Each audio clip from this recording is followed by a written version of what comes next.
Hi everyone, I'm Priyanka and you welcome to the Terrace Kitchen. In today's video, I'm going to show you how to make chocolate marshmallow pizza. So let's get started. The first step is to activate the yeast. So for that we need 1/4 cup milk. Make sure that the milk is warm and not hot. Add 1 teaspoon sugar and mix well till the sugar is dissolved in the milk. Then add 1 teaspoon dry yeast. Gently mix for 5 to 7 seconds.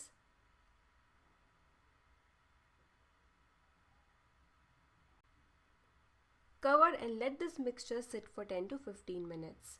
This is a very important step, so make sure you follow it really well. After 10 to 15 minutes, your yeast should look like this. If this doesn't happen, probably your yeast has expired, it's not good quality.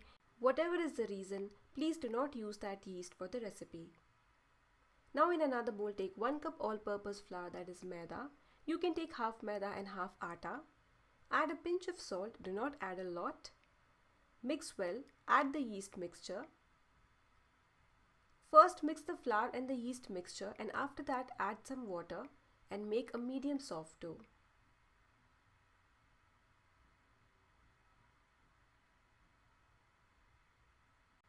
Continue kneading the dough for 10 to 12 minutes. You need to keep pulling and stretching the dough. This is a very important step. This will help form gluten and would give a nice texture to your pizza. If you have a stand mixer, you can do this in your stand mixer. Apply a little oil. Next, cover the dough and let it sit in a warm place, probably on your kitchen counter, till the dough becomes 1.5 times or till it doubles. In a bowl, take half cup dark chocolate. I'm using 45%. To the chocolate, add 1/4 cup fresh cream. You can heat the cream and add to the chocolate and mix, or you can microwave this entire thing for 1 to 1.5 minutes. After that, mix it really well and you would get a nice smooth and glossy ganache. With this amount of ganache, you can make 2 such pizzas. So if you want, you can reduce the quantity of the ganache ingredients by half. If you do not want to make this ganache, you can also use ready-made choco spread, chocolate hazelnut spread, any similar spread. Next here I've got orange, so you can use orange or any similar fruit. So we would need 3 to 4 slices of that. Remove the seeds and the outer skin and you can break the orange slices into small pieces. Keep this aside. Once the dough rises, you need to again deflate it and knead for 15 to 20 seconds.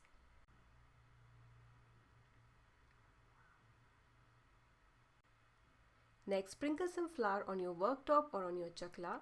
Then you can flatten the pizza dough with your fingers the way I'm doing, or you can use your rolling pin, that is belen.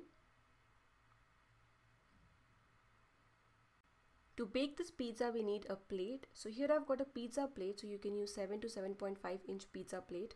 Apply some oil on it, or you can use any other plate, but I suggest that you avoid steel plate because steel plates tend to burn. Place the pizza base on the plate and spread it well, like this, if there is any gap. Next step is to apply some ganache. So there are 2 ways to go about it.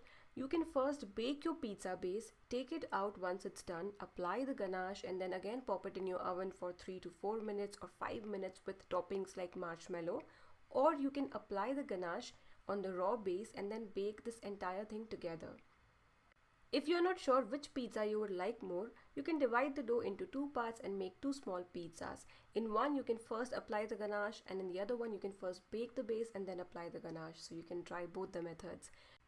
If you have got marshmallows, then you can add them and you can bake your pizza along with the marshmallows. So you can see both OTG and Kadhai instructions on the screen. So I have preheated my oven at 200 degrees Celsius for 10 minutes.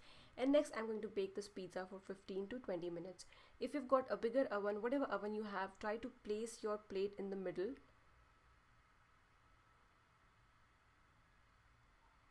The pizza is ready and you can see soft and toasted marshmallows on the top. Next, I'm going to add more toppings, that is banana and orange slices. Banana as well as orange, these both fruits go really well with chocolate.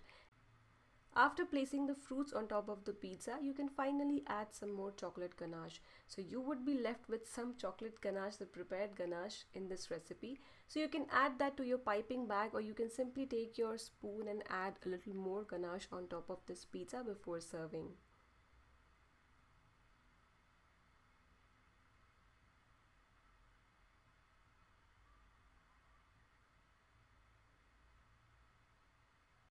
If you like chocolate toast or if you like chocolate sandwich, then you would also like this pizza. If you like this recipe, give this video a thumbs up and subscribe to Terrace Kitchen for more such wonderful recipes. Give this recipe a try and enjoy.